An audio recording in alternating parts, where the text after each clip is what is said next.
پیدائش 38واں باب جو 30 آیات پر مشتمل ہے۔ انہی دنوں میں ایسا ہوا کہ یہودا اپنے بھائیوں سے جدا ہو کر ایک ادلامی آدمی کے پاس جس کا نام ہیرا تھا گیا، اور یہودا نے وہاں سنو نام کسی کنانی کی بیٹی کو دیکھا اور اس سے بیاہ کر کے اس کے پاس گیا۔ وہ حاملہ ہوئی اور اس کے ایک بیٹا ہوا جس کا نام اس نے ایر رکھا، اور وہ پھر حاملہ ہوئی اور ایک بیٹا ہوا اور اس کا نام اونان رکھا۔ پھر اس کے ایک اور بیٹا ہوا اور اس کا نام سیلا رکھا۔ اور یہودا کذیب میں تھا جب اس عورت کے یہ لڑکا ہوا، اور یہودا اپنے پہلوٹھے بیٹے ایر کے لیے ایک عورت بیاہ لایا جس کا نام تمر تھا، اور یہودا کا پہلوٹا بیٹا ایر خداوند کی نگاہ میں شریر تھا، سو خداوند نے اسے ہلاک کر دیا۔ تب یہودا نے اونان سے کہا کہ اپنے بھائی کی بیوی کے پاس جا اور دیور کا حق ادا کر تاکہ تیرے بھائی کے نام سے نسل چلے، اور اونان جانتا تھا کہ یہ نسل میری نہ کہلائے گی۔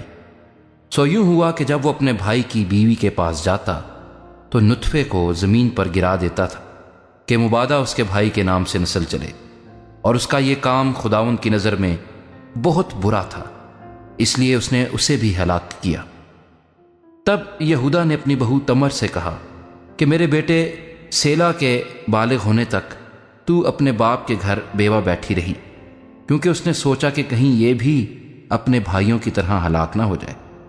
سو تمر اپنے باپ کے گھر میں جا کر رہنے لگی، اور ایک عرصے کے بعد ایسا ہوا کہ سو کی بیٹی جو یہودا کی بیوی تھی مر گئی، اور جب یہودا کو اس کا غم بھولا تو وہ اپنے ادلامی دوست ہیرا کے ساتھ اپنی بھیڑوں کی پشم کے کترنے والوں کے پاس تمنت کو گیا، اور تمر کو یہ خبر ملی کہ تیرا خسر اپنی بھیڑوں کی پشم کترنے کے لیے تمنت کو جا رہا ہے۔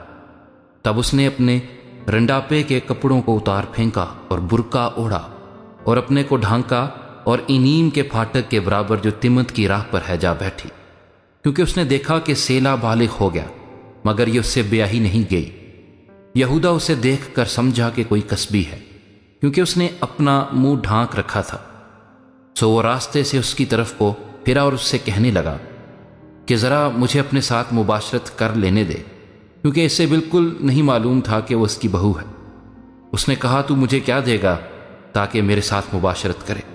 اس نے کہا میں ریوڑ میں سے بکری کا ایک بچہ تجھے بھیج دوں گا۔ اس نے کہا کہ اس کے بھیجنے تک تو میرے پاس کچھ رہن کر دے گا؟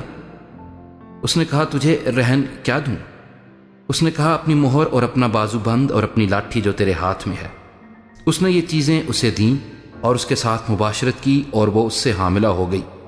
پھر وہ اٹھ کر چلی گئی اور برقع اتار کر رنڈاپے کا جوڑا پہن لیا، اور یہودا نے اپنے ادلامی دوست کے ہاتھ بکری کا بچہ بھیجا تاکہ اس عورت کے پاس سے اپنا رہن واپس منگائے، پر وہ عورت اسے نہ ملی۔ تب اس نے اس جگہ کے لوگوں سے پوچھا کہ وہ کسبی جو اینیم میں راستے کے برابر بیٹھی تھی کہاں ہے؟ انہوں نے کہا یہاں کوئی کسبی نہ تھی۔ تب اس نے یہودا کے پاس لوٹ کر اسے بتایا کہ وہ مجھے نہیں ملی، اور وہاں کے لوگ بھی کہتے تھے کہ وہاں کوئی کسبی نہیں تھی۔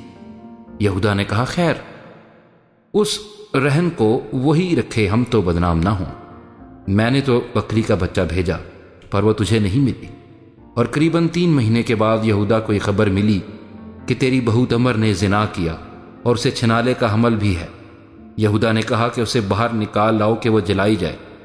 جب اسے باہر نکالا تو اس نے اپنے خسر کو کہلا بھیجا کہ میرے اسی شخص کا حمل ہے جس کی یہ چیزیں ہیں، تو پہچان تو صحیح کہ یہ مہر اور بازو بند اور لاٹھی کس کی ہے؟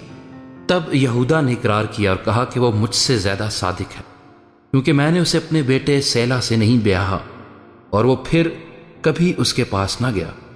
اور اس کے وضع حمل کے وقت معلوم ہوا کہ اس کے پیٹ میں توام ہے، اور جب وہ جننے لگی تو ایک بچے کا ہاتھ باہر آیا، اور دائی نے پکڑ کر اس کے ہاتھ میں لال ڈورا باندھ دیا اور کہنے لگی کہ یہ پہلے پیدا ہوا۔ اور یوں ہوا کہ اس نے اپنا ہاتھ پھر کھینچ لیا، اتنے میں اس کا بھائی پیدا ہوا۔ تب وہ دائی بول اٹھی کہ تو کیسے زبردستی نکل پڑا، تو اس کا نام فارس رکھا گیا۔ پھر اس کا بھائی جس کے ہاتھ میں لال ڈورا بندھا تھا پیدا ہوا، اور اس کا نام زارا رکھا گیا۔